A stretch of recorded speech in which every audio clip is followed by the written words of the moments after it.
Welcome back. This is Chapter 3 of Yaqui Delgado Wants to Kick Your Ass by Meg Medina, brought to you by Purple Peanut Productions.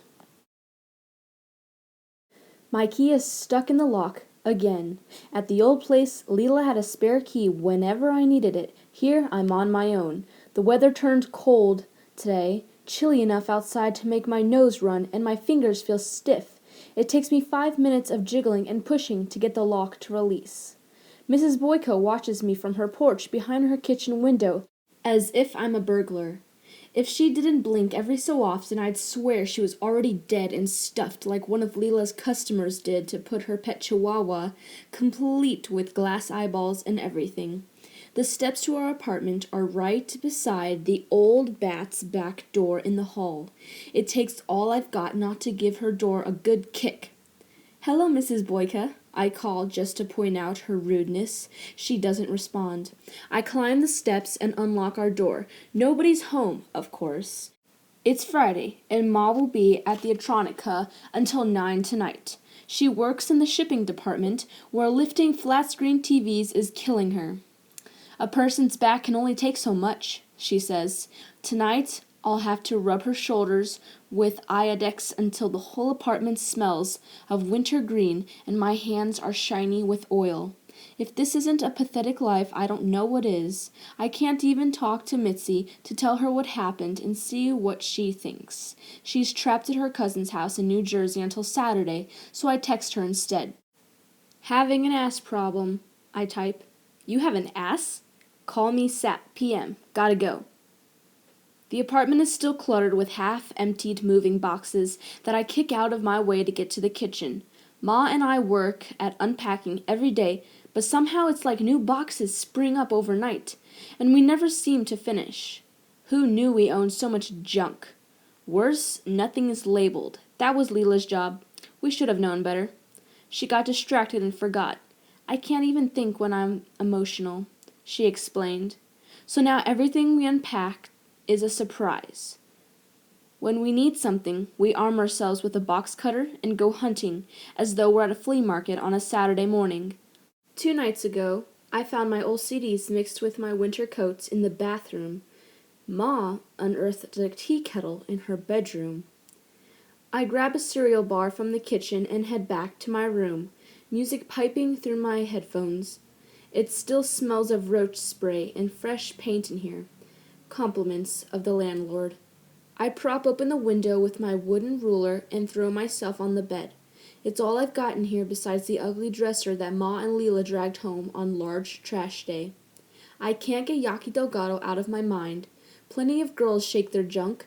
How is that enough to make someone hate you? It's crazy. I turn up the music to chase Yaqui out of my head and dig out my English notebook. Naturally, I can't find a pen to use for my homework. I'm sure there are some in a box somewhere. Time to go hunting.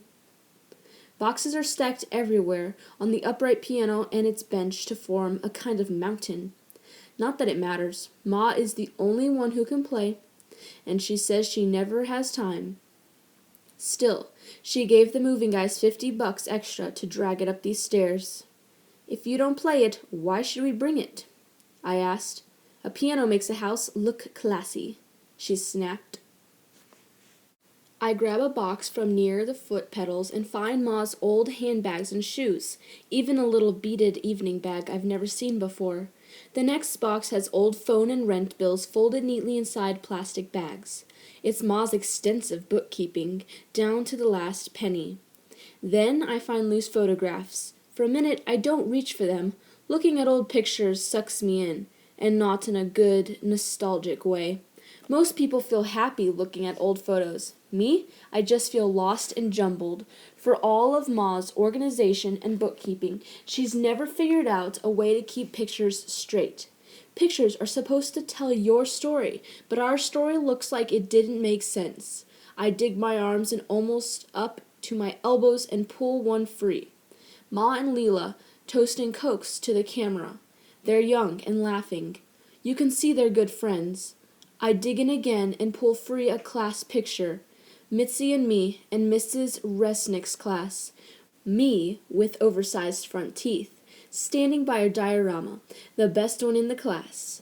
Another dig, and I pull free a fuzzy shot of us at Rockaway Beach under a striped umbrella with Mr. and Mrs. Ortega. Again, and I find an old one of me in a high chair with smashed up tamales on my cheeks. I play this game for way too long. It's almost dark by the time I stretch my legs and stand up. If Ma knew what I was doing, she'd be mad. "What are you looking for?" she'd snap, even though she knows the answer. A picture of my father. Ma and Leela made sure there was no evidence left with the help of a Bic lighter. I could dig to China, and I wouldn't find any photos of him. It's like he never existed at all. I close the box and give it a little shove into the corner. Then I smash my fingers along the piano keys as loudly as I can. "Hello, Mrs. Boyka. Like the tune?" The pens, I suddenly remember, are in a box with the Ajax beside the bathroom. The trouble probably isn't your ass. I bet it's a guy. Mitzi holds up a shirt. "We're shopping on Sunday. She's got $30, she says, enough for my birthday present. Elephant earrings. And a new shirt, if she's careful.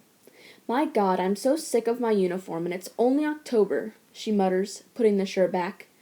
Almost as soon as she got off the N16 bus this morning, I told Mitzi what Vanessa said and about the lunchroom tables. I even walked ahead of her down the street so she could tell me the truth about my walk.